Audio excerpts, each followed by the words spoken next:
बहुगुण लिप्त है, आवागमन से युक्त है। मत सोच तू तो आत्मा आवागमन से मुक्त है। देह चाहे जाए तक्षण या कि कल्प के अंत में, नहीं वृद्धि क्षय चैतन्य तत्व की मूल उसका अनंत में। नमस्कार, भारतवाणी से मैं कविता सुना रही हूँ आपको एक दिव्य संवाद महर्षि अष्टावक्र जी और राजर्षि जनक जी के बीच। आत्म तत्व की इस यात्रा में हम आ चुके हैं 15वें प्रकरण पर और पढ़ चुके हैं 10 श्लोक अब तक इस प्रकरण से। देह की नश्वरता पर, देह के त्रिगुणात्मक होने पर महर्षि ने बल दिया है, लेकिन केवल देह की नश्वरता या उसका त्रिगुणात्मक होना ही मुद्दा नहीं है। मुद्दा है कि क्या इस देह से जुड़ी जरा और मृत्यु तुझे विचलित करती है? क्या इस संसार के छूट जाने के विचार से तू कहीं घबराता तो नहीं है? न जाने कितनी और किन किन योनियों से होकर तू यहाँ पहुँचा है। जब तुझे उनमें से किसी की कोई सुध नहीं, कोई स्मृति नहीं, तो इस जन्म की भी नहीं रहेगी। विशुद्ध है आत्मा, कोई संस्मरण साथ नहीं जाते। साथ रहता है तो केवल ज्ञान, सूक्ष्म ज्ञान। त्वय्यनंत महाम्भोधौ विश्ववीचिः स्वभावतः, उदेतु वास्तमायातु नाते वृद्धिर्न वा क्षतिः। तू महोदधि विश्वरूप तरंग वृत्ति आप्त है, पर जगत की वृद्धि क्षय से आत्मा कदापि न व्याप्त है। अनंत महासमुद्र रूप तुम में लहर रूप यह विश्व स्वभाव से ही उदय और अस्त को प्राप्त होता है। इसमें तुम्हारी कोई वृद्धि या क्षति नहीं। This world rises and subsides in you naturally as waves in a great ocean. You do not gain or lose from it. तो कहते हैं अष्टावक्र जी फिर एक बार दूर करते हुए संशय अपने शिष्य का कि तुझ अनंत समुद्र में संसार रूपी लहरें सहज रूप से बिना किसी प्रयत्न के उत्पन्न और लय होती हैं। इससे तुझ महासमुद्र को न तो कोई लाभ होता है, न ही किसी प्रकार की हानि होती है। बिल्कुल वैसे ही जैसे लहरों की वृद्धि और क्षय का समुद्र पर कोई अंतर नहीं पड़ता। साहित्य में पुनरावृत्ति दोष मानी जाती है, लेकिन अध्यात्म के क्षेत्र में नहीं। इसीलिए महर्षि बार बार एक ही उद्देश्य को समझाने के लिए अलग अलग दृष्टांत दे रहे हैं, और या कहूँ एक ही दृष्टांत को भी बार बार कह रहे हैं। साहित्य में नई और अलग बात कहने का स्कोप है, अध्यात्म में नहीं। व्यावहारिक सत्य अलग अलग हो सकते हैं, सापेक्ष हैं, इसलिए अनेकता है, लेकिन परमार्थिक सत्य तो एक ही है। इसीलिए वही तो कहा जाएगा बार बार। समुद्र में लहरों वाली बात पहले भी कही जा चुकी है, बात स्पष्ट समझ आती भी है। इसीलिए महर्षि ने इसी दृष्टांत को फिर से दोहराया है। जब उत्पत्ति, स्थिति और विनाश है ही नहीं, तो उससे सत्य पर क्या कुछ प्रभाव पड़ेगा?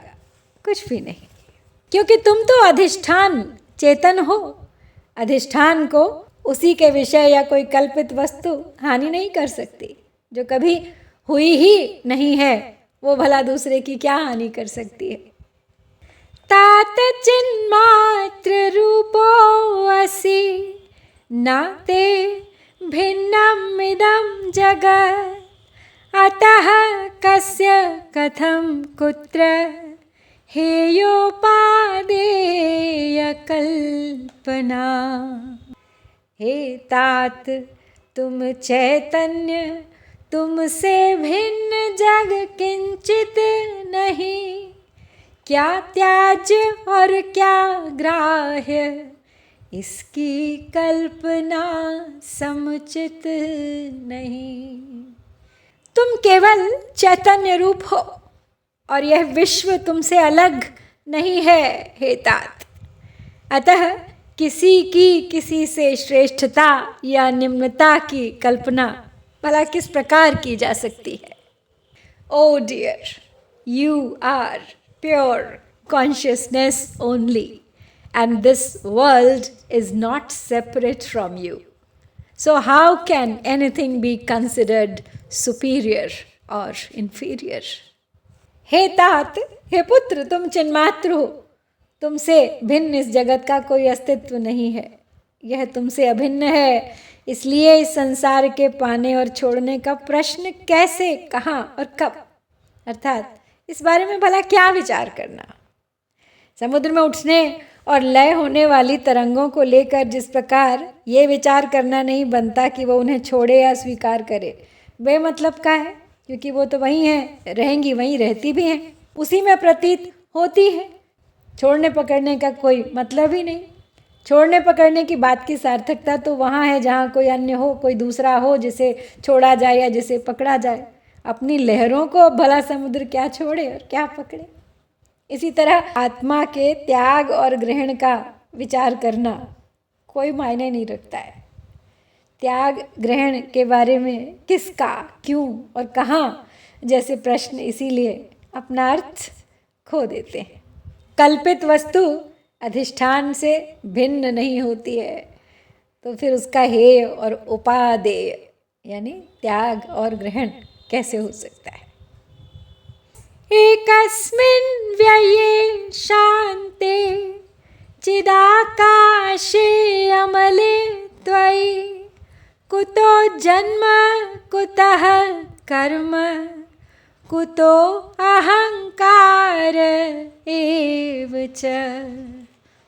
तू एक निर्मल अव्ययम चैतन्य रूपाकाश में, कहाँ जन्म कर्म अहम, कहाँ तू आत्मवत स्वप्रकाश में। इस अव्यय शांत चैतन्य निर्मल आकाश में तुम अकेले ही हो, अतः तुम में जन्म कर्म और अहंकार की कल्पना भला किस प्रकार की जा सकती है। You are alone in this imperishable, calm, conscious and stainless space. So how can birth, action and ego be imagined in you? एकमात्र अद्वैत स्वरूप, अव्यय, शांत, चैतन्य रूप, निर्मल, शुद्ध तुझ में कहाँ जन्म, कैसे कर्म, कहाँ अहंकार, अर्थात इन सब का तो प्रश्न ही नहीं उठता। आत्मतत्व का और संसार का एक ही साथ निरूपण कर रहे हैं महर्षि यहाँ पर। इस सूत्र में जन्म कर्म और अहंकार ये क्रम दिया है उन्होंने। जन्म ऐसा कह के महर्षि ने संकेत किया है मृत्यु की ओर। इसी तरह कर्म में छिपा है निषिद्ध कर्म जो नहीं करना है, अकर्म, और अहंकार में निहित छिपी है अनहंकार की वृत्ति।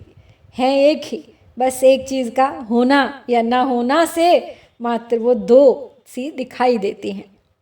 ऐसा कहकर वे कहते हैं कि तुझ में मृत्यु, निषिद्ध कर्मों और निरहंकार होने की साधनाओं का क्या काम। आत्मतत्व के ज्ञान के बाद ये तीनों सहज रूप में निरस्त हो जाते हैं। आत्मतत्ववेत्ता का इनसे क्या लेना देना। यदि क्रम को पलट दिया जाए तो जन्म का रहस्य उजागर होता है। जन्म का कारण है कर्म, कर्तापन के अहंकार के साथ किए गए कर्म, और कर्मों के साथ अहम अगर जुड़ गया तो जन्म मृत्यु की श्रृंखला मान लो शुरू हो गई। अहंकार को जन्म का कारण बताया गया है। जन्म मृत्यु से मुक्त होना चाहते हो तो मुक्त हो जाओ अहंकार से, बस। आत्मतत्ववेत्ता क्योंकि अहम के शुद्ध रूप को जान गया, इसलिए वह अहंकार से मुक्त हो गया जन्म मृत्यु के चक्कर से भी। यत्त्वं पश्यसि तत्रैकस्त्वमेव प्रतिभाससे किं पृथक् भासते स्वर्गात् कटकांगदनूपुरम्। क्या कंगना क्या घुंघरू सब स्वर्ण के ही प्रकार है, तू आत्मा उसमें न तेरे भिन्न भिन्न आकार हैं। तुम एक होते हुए भी अनेक रूप में प्रतिबिंबित होकर दिखाई देते हो। क्या स्वर्ण कंगन में, बाजूबंद और पायल में अलग दिखाई देता है? स्वर्ण तो स्वर्ण है, जो चाहे बना लो उससे। You being one appear to be many due to your multiple reflections. Is gold different from bracelets, armlets and anklets? It's just all about their shape and size. Mold it the way you like. तुम्हें जो कुछ भी दिखाई दे रहा है वह सब तुम्हारा ही रूप है। तुम ही उन विभिन्न नाम रूपों में दिखाई दे रहे हो। क्या स्वर्ण से बने कंगन, बाजूबंद और घुंघरू आदि विभिन्न आभूषण स्वर्ण के अलावा दिखाई दे सकते हैं? अर्थात क्या वो स्वर्ण से अलग हैं? अब महर्षि दूसरा दृष्टांत दे रहे हैं, ये भी वो पहले दे चुके हैं। तरंगों में स्थायित्व नहीं है, वे तो उत्पन्न होती हैं और अगले ही क्षण नष्ट हो जाती हैं। जीवन का यह रूप नहीं है, इसमें तो स्थायित्व लगता है एक साधारण संसारी को। इसीलिए संभवतः महर्षि अष्टावक्र जी ने अब ये दृष्टांत दिया है। स्वर्ण और स्वर्ण आभूषण का दृष्टांत इस मायने में पिछले सूत्र से थोड़ा अलग है कि इसमें प्रतीत्य यानी जिसकी प्रतीति हो रही है, अपने अधिष्ठान को वो स्वयं में छिपा लेता है। तो समुद्र तरंग के दृष्टांत में लहरों पर समुद्र हावी है। समुद्र तरंगों का होना एक सामान्य व्यक्ति को भी स्पष्ट दिखाई देता है, जबकि स्वर्णाभूषणों के दृष्टांत में आभूषण प्रमुख हैं। महर्षि ने इस दृष्टांत में प्रतिभासते शब्द का प्रयोग किया है, यानी स्थाति को भी प्रतीति ही कहते हैं। देखने में साधारण व्यक्ति उसको सोना नहीं कहेगा, कंगन कहेगा या बाजूबंद कहेगा या घुंघरू कहेगा, जो प्रतीत हो रहा है, लेकिन स्थायित्व तो है स्वर्ण। है ना आश्चर्य कि मिथ्या का अधिष्ठान सत्य है। झूठ अपने को सच्चा सिद्ध करने के लिए सच को अपना आधार बनाता है। प्रतीत होने वाली अनेकता का आधार जिस प्रकार इस दृष्टांत में एक स्वर्ण है, उसी प्रकार इस जगत की विभिन्नता का आधार भी एक आत्मा ही है। तो महर्षि ने यहाँ एक प्रश्न पूछ लिया है, किम पृथक, मतलब क्या प्रतीत होने वाले विभिन्न आभूषण स्वर्ण से अलग हैं? यदि हाँ, तो स्वर्ण के निकाल लेने पर भी आभूषणों का अस्तित्व रह जाना चाहिए, लेकिन ऐसा नहीं होता। आभूषणों के नष्ट हो जाने पर स्वर्ण रूप अधिष्ठान का अस्तित्व ही रहता है, इसलिए वो पृथक नहीं है, बस अलग दिखाई देता है, अलग लगता है। इस दृष्टांत द्वारा महर्षि ने यही उपदेश दिया है कि तुम अधिष्ठान रूप हो, तुम में प्रतीति में होने वाली विविधता से कोई फर्क पड़ने वाला नहीं। आभूषणों के बनने बिगड़ने से जैसे सोने को कोई फर्क नहीं पड़ता। आप सुनार के पास जाएं, कितना भी सुंदर आभूषण हो, वो उसे ठोक पीट के गला के बस एक छोटा सा गोला बना के आपके हाथ में थमा देता है। वही है आपका कंगन, वही है आपका बाजूबंद, वही है आपके घुंघरू, वही है आपके गले का हार। अहम सो अहम अयम नाहम विभागम इति संत्यज सर्वमात्मेति निश्चित्य निःसंकल्पः सुखी भव। यह मैं हूँ और मैं यह नहीं, सब भ्रमित मन के विकल्प है, सब आत्मा है अभिन्न, इनमें भिन्नता नहीं स्वल्प है। यह मैं हूँ और यह मैं नहीं हूँ, इस प्रकार के भेद को भी त्याग दो। सब कुछ आत्मस्वरूप तुम ही हो, ऐसा निश्चय करके और कोई संकल्प ना करते हुए केवल सुखी हो जाओ। छोड़ दो सब चिंता इस स्वरूप की और अपने सत्य स्वरूप चैतन्य रूप में लीन हो जाओ। This is me and that is not me. Give up all such dualities. Decide that you as a soul are everything. You have no other resolutions. And stay blissfully with this thought. यह मैं हूँ, यह वह है, मैं वह नहीं हूँ, मैं ऐसा नहीं हूँ, मैं वैसा नहीं हूँ, इस तरह के विभागों को छोड़कर संपूर्ण जगत आत्मा रूप ही है, ऐसा निश्चय करके सभी प्रकार के संकल्पों से मुक्त हो जा, सुखी हो जा। सर्वात्मेति, सर्व का अर्थ है समस्त सृष्टि आत्मा ही है, ऐसा निश्चय करके निसंकल्प हो, सुखी हो जाओ। सुखी होने की शर्त है निसंकल्प होना, कोई वासना न रह जाए, कोई इच्छा न रह जाए, कोई भी अर्थात न सकारात्मक संकल्प और न ही नकारात्मक विकल्प। निसंकल्प होने का अर्थ है किसी भी प्रकार का संकल्प विकल्प ना रहे। निसंकल्प तब तक नहीं हो सकता जब तक निश्चय है, तो निश्चय के अभाव में विकल्प खड़ा होने की संभावना बनी रहती है, वो किसी भी समय उठकर खड़ा हो सकता है। इसीलिए शास्त्रों ने कहा है शुभस्य शीघ्रम, शुभ संकल्प पैदा हो तो पूरा कर दो, देरी से विकल्प पैदा हो सकता है, ऐसे टलता है शुभ। इसीलिए महर्षि ने निश्चय की बात कही है। ये निश्चय यदि अनुभव के धरातल पर हो जाए तो भी संकल्प समाप्त नहीं होते। अनुभव के इस धरातल पर तो ये पक्का हो जाता है कि जिसे किसी दूसरे के कहने पर अब तक मान रहा था वो ठीक है, लेकिन वह सत्य जब साक्षात होता है तो न संकल्प होता है न ही विकल्प। अहम ब्रह्मास्मि के पूर्व महावाक्य है तत्वमसि, वह तुम हो। वह कौन? सर्वम खलविदम ब्रह्म, यानी यह समूचा संसार निश्चय पूर्वक ब्रह्म ही है, और ब्रह्म वो ज्ञान स्वरूप है। तो आत्म तत्वानुभूति, आत्म तत्व की अनुभूति, उसके अनुभव से पहले ज्ञान के 3 सोपान हैं। पहला ब्रह्म का स्वरूप लक्षण है, दूसरा यह है कि यह समस्त चराचर जगत निश्चय पूर्वक ब्रह्म ही है, और ऐसा निश्चय होते ही जगत का विलय हो गया और मुमुक्षु एकाकी रह गया, कुछ न बचा। तभी अगले महावाक्य ने मुमुक्षु को अपनी ओर मोड़ा कि वह तू है, तत्वमसि। यह समस्त संसार असल में जो है, तू भी असल में वही है, तू उससे भिन्न नहीं है। तो अब जब मैं भी वही हूँ, तू भी वही है, यह अनुभूति हुई तो सहज रूप से यह भी अनुभूति हो गई कि दिखने वाला जगत भी तो उसी का स्वरूप है, सर्वात्मेति, वो भी तो वही है।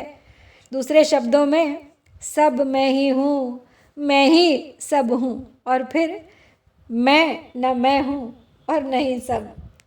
केवल देखा जाए तो जगत से मेरा संबंध है, लेकिन तत्व की बात तो यही है कि हम दोनों एक ही हैं, भिन्न नहीं।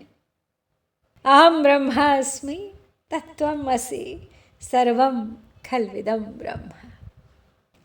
तो आज इसी विचार के साथ यहाँ पर समाप्त करती हूँ इस श्रृंखला को। शीघ्र लौटूंगी इसी प्रकरण से अगले 5 यानी अंतिम 5 सूत्र लेकर। प्रतीक्षा कीजिएगा, बने रहिए अंत तक मेरे साथ इस तत्व ज्ञान की यात्रा में। हरिओम तत्सत। जय भारत।